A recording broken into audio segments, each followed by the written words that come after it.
안녕하세요. 오늘도 사연 살롱을 찾아주셔서 감사합니다. 올해 첫 아이가 초등학교에 입학해서 학부형이 된 40살 가정주부예요. 사실 처음부터 전업주부는 아니었어요. 아이가 초등학교에 들어가면서 다니던 직장을 그만둔 거죠. 사표를 낸 계기는 이제 막 입학을 한 아이의 이른 학교 시간 때문이었어요. 덕분에 요즘은 아이와 집에 가는 길에 군것질도 하고 동네 산책도 하면서 아이 키우는 맛을 느끼며 살고 있어요. 사실 사표를 내기까지 고민이 많았어요. 경력이란 게 한번 단절되면 복귀가 쉽지 않으니까요. 그렇다고 어린 딸을 돌봄 교실이나 학원에 보내는 건 마음에 내키지 않았거든요. 늘 불안한 마음으로 회사를 다니느니 조금 아끼고 생활하면서 아이와 시간을 보내는 게 낫겠다 싶어 결정했어요. 퇴사 후 전업주부가 되어 맞는 첫날은 평소와 다를 바가 없었어요. 10년 넘게 직장인으로 살아서 아침에 일어나는 건 그리 어렵지 않았거든요. 더 자겠다는 아이를 깨워 밥을 먹이고 등교 준비를 했어요. 직장 생활을 하면서도 늘상 했던 일이라 익숙했죠. 하지만 딸아이를 교문 안으로 들여보낸 그 순간 그동안 보지 못했던 모습이 눈에 들어오더군요. 늘 출근 시간에 쫓겨 서둘러 자리를 떠야 했기에 미처 생각지 못했던 것들이었죠. 아이 손을 잡고 허둥지둥 달려오는 엄마들이요. 정확히는 교문 앞에 서서 아이들이 학교로 들어가는 모습을 지켜보는 그 엄마들의 차림이었어요. 다들 차림새가 엉망이었거든요. 모르긴 해도 아이들 등교 준비를 위해 아침부터 전쟁을 치른 듯 보였어요. 자녀들을 챙기느라 정작 자신은 꾸밀 시간이 없었던 거죠. 그 모습에 가슴이 뭉클하더라고요. 사실 저는 고아예요. 7살 무렵 부모한테 버려져 보육원에서 자랐거든요. 기왕 버릴 거면 아무 기억도 못하게 아기 때 버렸으면 좋았을 텐데 저희 엄마는 그러지 않았죠. 저를 보육원에 버리고 간 그날 엄마는 제게 그러셨어요. 여기 가면 학교도 보내줄 거야. 엄마가 돈 벌어서 데리러 올 테니까 학교 잘 다니고 있어. 알겠지? 저는 학교에 안 가도 된다고 울며 불며 엄마를 쫓아갔어요.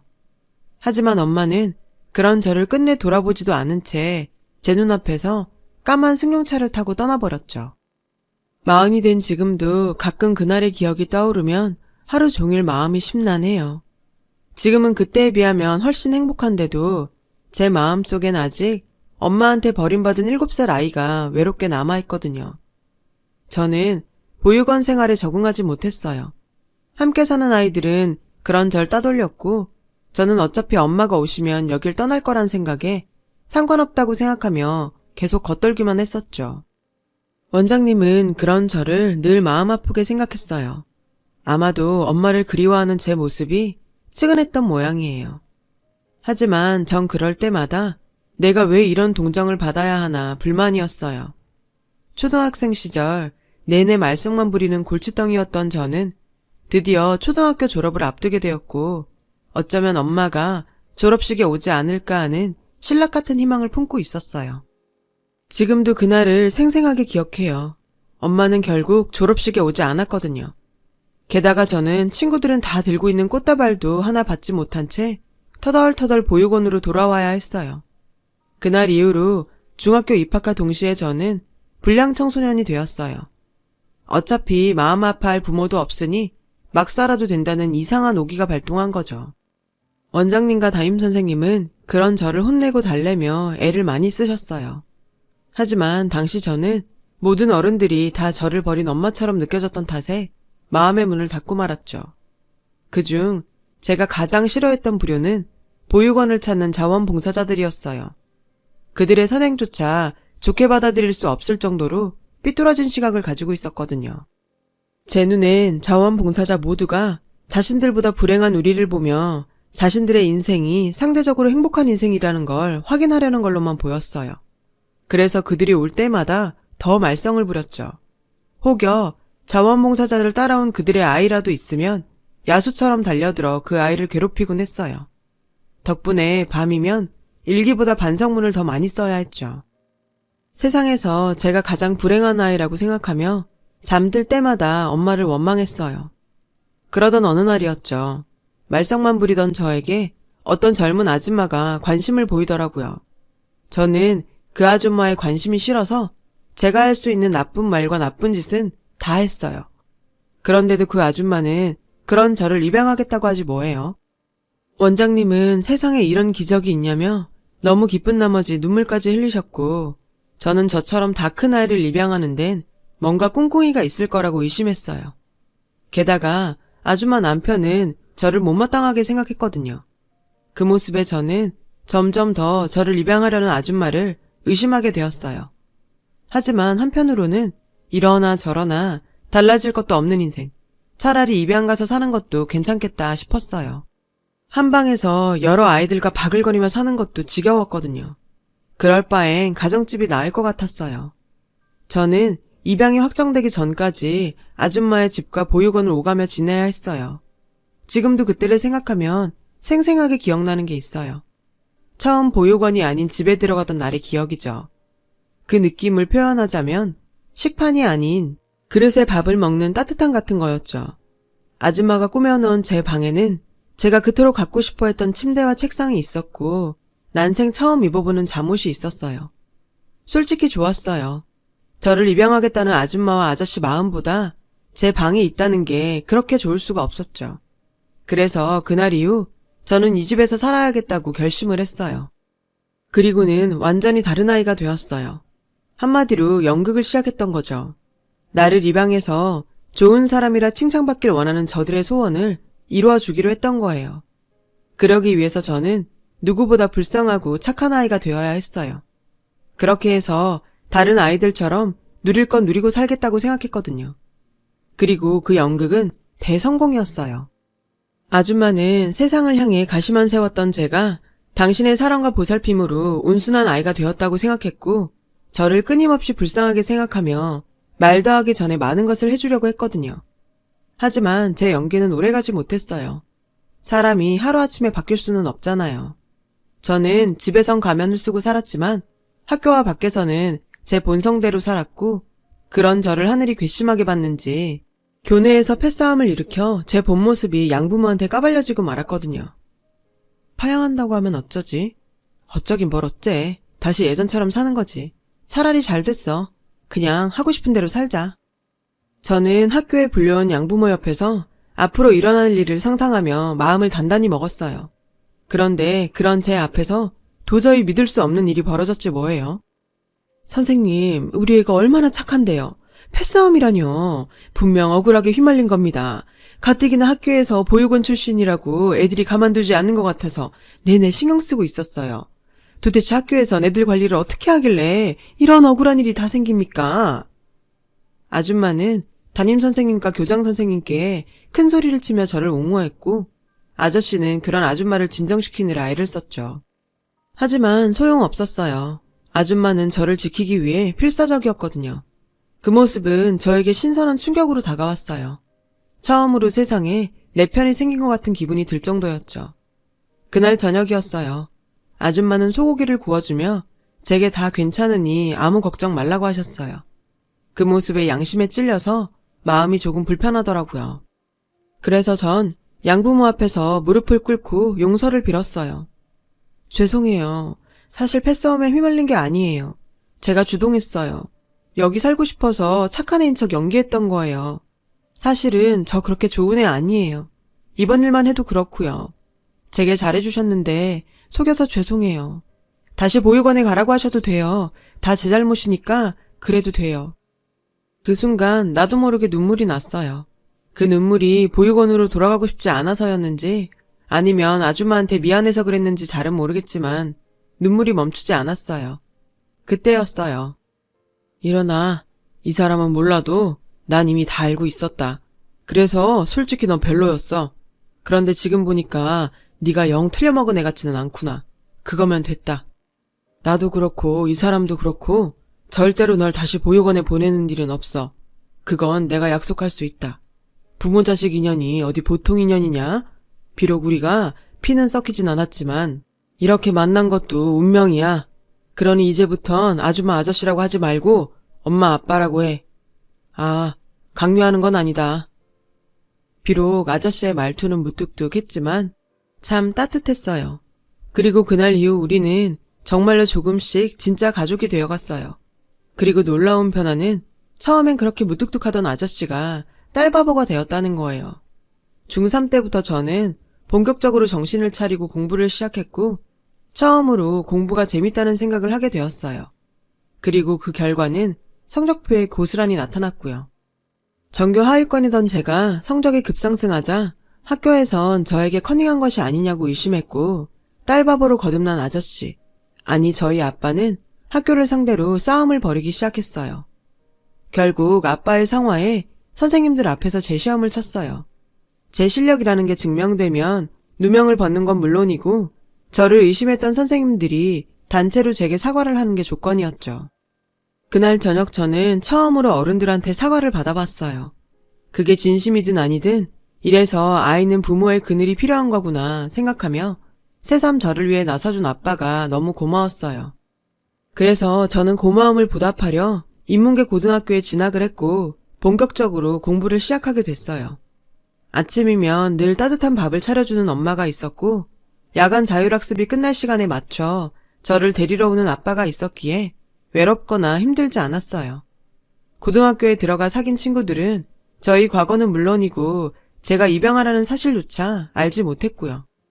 그러다 제가 고2가 되었을 무렵 복도에서 우연히 같은 보육원에 있었던 1살 어린 동생을 만나게 되었어요. 죄 지은 것도 없는데 그 동생을 보자 저는 화장실로 숨어버렸죠.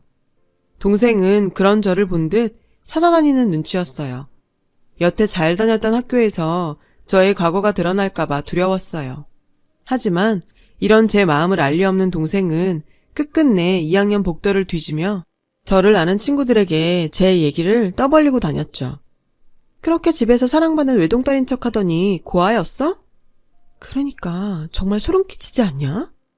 우리한테 신하영에 대해 얘기해준 1학년 애가 그러는데 걔 입양 전까진 완전 개날라리였대.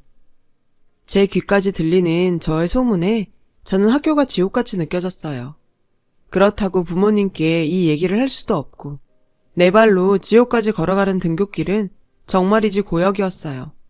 그래서 한두 번 학교를 빠지고 도서관에 가서 공부를 하기도 했고요. 이 일로 학교에서 무단결석으로 집에 연락을 했고 저는 학교에서 일어나고 있는 일에 대해 부모님께 솔직하게 얘기할 수밖에 없었죠. 다음날 저희 부모님은 학교에 가서 자퇴를 하겠다고 하셨어요. 학교에서 무슨 그런 일로 자퇴까지 하냐고 저희 부모님을 말렸지만 소용없었죠. 여기든 다른 데든 다 믿을 수 없어 그래요. 저 우리 애 열심히 공부시켜서 보란듯이 좋은 대학 보낼 거예요. 그러니까 자퇴 처리해주세요. 그러지 마시고 소문내고 다니는 그 학생을 홍계 조치할 테니 그만 노염 푸세요. 선생님이면 이렇게 사방에 소문이 다 퍼진 곳에 자식을 다시 보낼 수 있겠습니까? 저는 제 자식이 친구들한테 손가락질 받는 꼴 전 죽어도 못 봅니다. 그렇게 저는 다니던 학교를 그만두게 되었어요. 아쉬움이요? 솔직히 손톱만큼도 없었어요. 그날 이후 저는 집에서 꽤 실력 있는 선생님들과 공부를 하게 되었어요. 검정고시는 물론 다른 아이들처럼 똑같이 모의고사를 보며 수능 준비도 했고요. 그 결과 저는 최고 명문대인 S대에 합격했고 합격자 발표가 나던 날 저희 부모님은 기뻐서 오열을 하셨어요. 따지고 보면 저희 노력보다 당신들 노력이 더 컸는데도 부모님은 연신 저에게 고맙다고 하시더라고요. 이런 부모님을 보며 저도 따라 울며 감사하다고 몇 번이나 말했는지 몰라요. 대학에 입학한 저는 꼭 좋은 회사에 취직해서 부모님께 효도하겠다는 목표를 세웠어요. 은혜에 보답하고 싶었거든요. 하지만 부모는 자식의 효도를 기다려주지 않는다고 했던가요? 제가 대학교 3학년이던 어느 겨울날 동창들과 부산으로 여행을 갔던 엄마가 고속도로에서 사고를 당하고 말았어요. 아빠와 저는 무사하길 바라며 병원으로 갔지만 엄마는 끝내 숨지고 말았죠.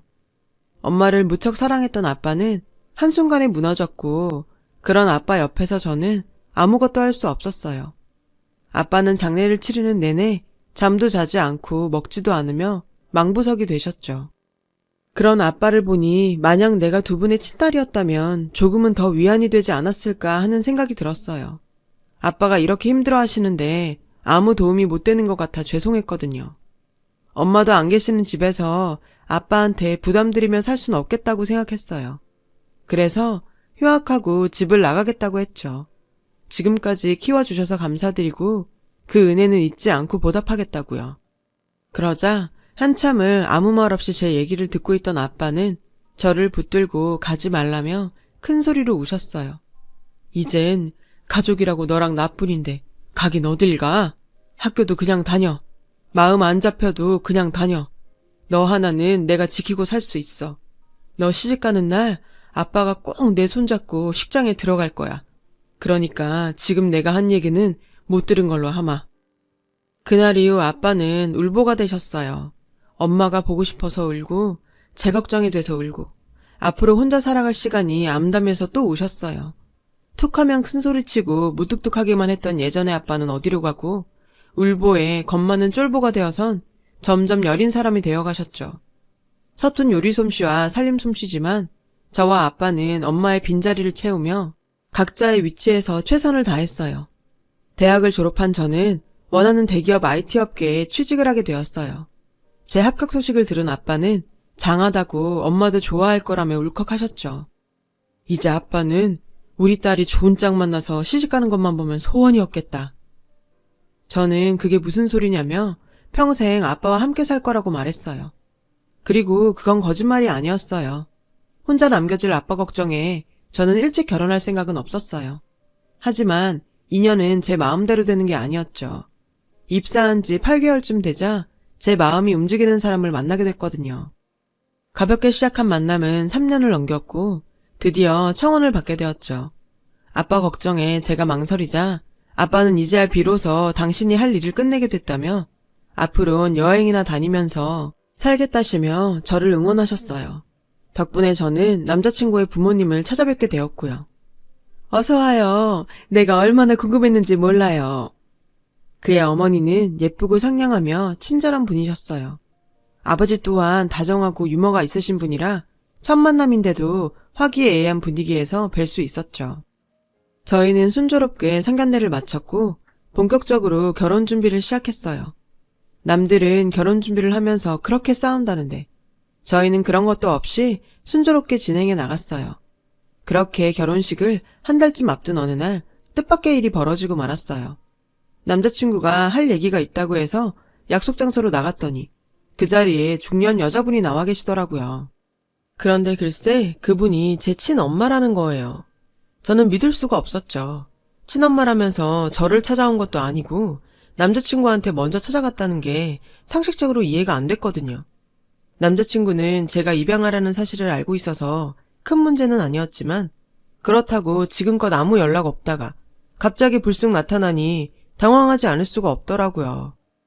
네가 입양됐다는 말을 들었을 때 얼마나 울었는지 아니? 그래도 좋은 집으로 갔다고 해서 단념했는데 이렇게 네가 결혼을 한다고 하니 도저히 가만히 있을 수가 없었어.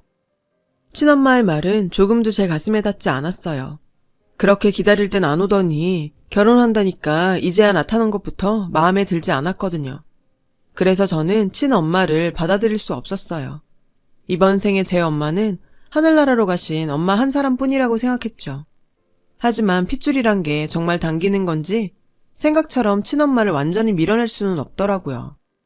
자리 잡으면 널 꼭 데리러 가야지 했는데 쉽지가 않더라. 내가 배운 것도 없고 나이가 많아지니 점점 더 어렵기만 하더라고. 미안하다. 엄마 많이 기다렸지? 친엄마의 사정을 듣고 나니 어떤 부분은 이해가 되기도 했어요. 아빠에겐 죄송했지만 친엄마와 만난다는 사실을 비밀로 했어요. 그리곤 결혼식 날짜가 점점 다가왔죠. 친엄마는 은근히 혼주 자리에 앉고 싶어 했지만 그것만큼은 절대로 안 된다고 했어요. 그런데 생각지도 못했던 큰 문제가 결혼을 보름 앞두고 터졌지 뭐예요. 저를 찾아온 예비 시어머니는 한참 입만 달싹거리시다 저희 친엄마와 만났다는 얘기를 꺼내셨어요. 제가 입양하라는 것도 충격적이었지만 친엄마라는 사람이 신혼집 근처에 자신이 머물 집도 구해달라고 해서 황당했다고 하시더라고요. 저는 얼굴이 화끈거려서 도저히 고개를 들고 있을 수가 없었어요. 쥐구멍이 있다면 당장 숨고 싶은 심정이었죠. 아가, 내가 정말 이 말은 하고 싶지 않았는데 어쩔 수 없구나. 우리 이 결혼 없던 걸로 하자. 출생이 뭐가 중요하냐고 다들 그러지만 난 아무렇지 않게 넘길 자신이 없구나. 살다 보면 네가 실수할 때도 있을 텐데 그때 내가 무심코 한마디라도 하지 않을 거라고 어떻게 장담하겠니? 게다가 네 생모가 우리한테도 그렇고 내 아들한테 뭘 요구할지 어떻게 하니? 네 아버지께는 너무 죄송하지만 얘기 좀 잘해주길 바란다. 미안하다. 남자친구의 어머니는 말을 마치고 바로 일어나셨어요. 저는 친엄마한테 전화를 걸어 조금 전 얘기가 사실인지 물었어요. 어머, 그 말을 너한테 고스란히 가서 전하든? 내가 뭘 얼마나 바랬다고. 난 그저 내 근처에 살면서 너 좀 도와주려고 그랬지. 설마 너한테 짐이 되려고 그랬겠어? 세상 고상한 척은 다 하더니 입이 참 가볍구나. 그래서 결혼 못 시켜주겠대? 차라리 잘 됐어. 너 정도면 더 좋은 혼처자리 얼마든지 있으니까. 황당하고 어이가 없어 웃음만 나왔어요. 결혼을 망설일 때 저희 아빠는 제가 좋으면 당신도 좋다고 하셨는데 어쩌면 이렇게 비교가 되는지 순간 정신이 번쩍 드는 기분이었어요. 내가 그동안 뭐에 홀렸나 봐요. 갑자기 나타나서 내 인생에 끼어드는 거 아무리 친모여도 나 용납할 수 없어요. 예전처럼 앞으로 연락도 하지 말고 내 앞에 나타나지도 마세요. 제가 효도를 해야 한다면 그건 당신이 아니라 지금까지 날 키우신 우리 부모님이에요. 전화를 끊고도 감정이 복받쳐 한동안 일어나지 못했어요. 그 사이 남자친구와 아빠한테 전화가 왔지만 저는 받을 수도 없었어요. 남자친구는 문자로 어머니께 얘기를 다 들었다며 자기는 절대 저와 파혼을 하지 않을 거라고 하더군요. 하지만 이미 어머님의 마음을 안 이상 저는 결혼을 감행할 자신이 없었어요. 집에 돌아가자 아빠는 유일하게 자신 있어 하는 카레를 만들었다며 저녁을 먹자고 했어요. 아빠, 지금이 몇 시인데 이제서야 먹어. 밥 먹었어? 먹고 온다는 말 없었잖아. 그래서 아빠도 안 먹고 기다린 거야? 시집가면 같이 먹고 싶어도 못 먹을 텐데 있는 동안이라도 같이 먹어야지. 아빠의 말에 울컥해서는 눈물이 났어요. 당황한 아빠는 밖에서 무슨 일이 있었냐고 물으셨죠. 저는 낮에 시어머니한테 들은 얘기를 아빠에게 전했어요. 결혼은 없던 일로 됐으니 앞으로 계속 함께 밥 먹을 수 있다고요. 전 애써 웃었지만 아빠는 웃지 않으셨죠. 그리고 다음날 아빠는 회사에 휴가를 내고 저 모르게 시어머니를 찾아갔어요. 남자친구에게 이 사실을 전해들은 저는 너무 놀라 택시를 타고 아빠를 말리러 달려갔죠. 그런데 도착해서 아빠를 본 순간 저는 그 자리에서 아무것도 할 수 없었어요. 아빠는 어머님한테 가족관계 증명서를 내보이고 있었어요. 저는 가족관계 증명서에 자녀로 표기된 제 이름을 보고 목이 메었고 아빠는 저를 위해 무릎까지 꿇으시고 이렇게 말씀하셨죠. 사부인, 우리 아영인 제 딸이 맞습니다. 저와 하늘에 있는 제 집사람이 가슴에 품어서 공들여 키운 아이입니다. 사돈도 저희 애 예뻐해 주셨잖아요. 비록 우리의 친모가 신뢰를 범했지만 앞으로는 제가 알아서 하겠습니다. 부디 애들 결혼은 무르지 말아주세요. 서로 얼마나 사랑하는지 아시잖아요. 어머님은 당황한 모습으로 덩달아 자신도 무릎을 꿇었어요. 아영이 아버님 이러지 마세요. 저희도 마음이 내내 좋지 않았습니다. 시어머니는 절절한 저희 아빠를 보고 아무 말도 하지 못하셨어요. 저는 어머님께 죄송하다고 말씀드리고 아빠를 모시고 그 집을 나왔어요. 택시 안에서 아빠는 눈물을 훔치셨고 그런 아빠의 모습을 보며 소리쳤어요. 그만 울어. 아빠는 나랑 사는 게 싫어? 이렇게 꼭 시집을 보내고 싶냐고. 아빠한테 마음에도 없는 소리를 했어요. 그러자 아빠는 눈물을 닦으시며 널 어떤 집에 보낸들 내 성에 차겠니? 네가 싫다면 당연히 가지 말라고 하지. 근데 아니잖아. 너 양서방 좋아하잖아. 새끼 마음을 다 아는데 어떻게 아빠가 가만히 있어? 내 엄마 있었으면 나보다 더 했을 거다. 너 중학교 때 생각 안 나? 그 말에 저는 눈물을 쏟느라 아무 말도 하지 못했어요. 울보 아빠의 딸이라 저도 눈물만 많아졌나 봐요. 그 후 시어머니는 당신 생각이 짧았다며 예정대로 결혼식을 하자고 하셨고 아빠한테 죄송하다고 사과하셨어요. 네 아빠를 보니 내가 얼마나 잘못된 생각을 하고 있었는지 알겠더구나. 내가 정말 미안하다. 결혼 전부터 내가 너한테 못할 짓을 한 것 같다. 어쩌니? 시어머니는 저에게 미안한 마음을 갚는 심정으로 저를 품고 사시겠다고 약속하셨고, 저는 예정대로 결혼식을 올릴 수 있었어요. 아빠의 바램대로 아빠 손을 꼭 잡고요. 친엄마는 제 으름장에도 불구하고 결혼식에 참석하셨고, 저는 모른 척 외면했어요. 나중에서야 제 결혼식에 친엄마를 초대한 게 아빠란 사실을 알 수 있었죠. 딸 결혼은 봐야 나중에라도 한이 없지 않겠냐며 정식으로 초대하셨대요. 친엄마는 부조금 봉투에 미안하다고 잘 살라고 쓰고는 그날 이후 제 앞에 나타나지 않았어요. 친엄마의 등장은 제 인생에 잠깐 맞이하는 재난 같은 사건이었어요. 재난이 지나고 나면 회복하는 데 시간이 걸리듯 저는 친엄마의 흔적에 한동안 끙끙 앓아야 했어요. 결혼을 하고 3년이 지났고 우리 부부는 아이 소식이 없어 검사를 받았어요. 결과는 불임이었죠. 세상이 또 한 번 저를 시험하는 순간이었어요. 하지만 저희 부부는 포기하지 않았고 5번의 시험관 시술 끝에 지금의 딸아이를 얻을 수 있었어요.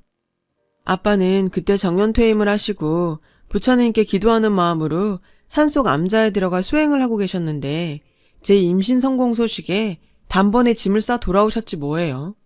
세상에 이런 아빠를 누가 친아빠가 아니라고 할 수 있겠어요. 시어머니는 종종 저에게 내 아버지 무서워서 내가 너한테 잔소리를 못한다 라고 농담까지 하세요. 저는 지금까지도 아빠의 그런 사랑의 그늘에서 살고 있어요. 가끔 오늘처럼 교문 앞에 서면 엄마의 자리가 그리울 때도 있지만 순간 아빠 모습이 불썩 떠올라 전 끝내 웃게 돼요. 핏줄로 이어진 가족은 아니지만 더 끈끈한 사랑으로 이어진 우리 부녀. 오래오래 부녀의 정을 나눌 수 있게 아빠가 건강하게 오래 사셨으면 좋겠습니다. 저도 부모님들께 배운 사랑 베풀며 살도록 해야지요. 제 이야기를 들어주셔서 감사합니다. 모두 건강하시고 복 받으세요. 여러분, 사연 댓글에 응원과 현명한 조언 부탁드려요. 좋아요와 구독은 저에게 큰 힘이 됩니다. 오늘도 좋은 일 가득하세요.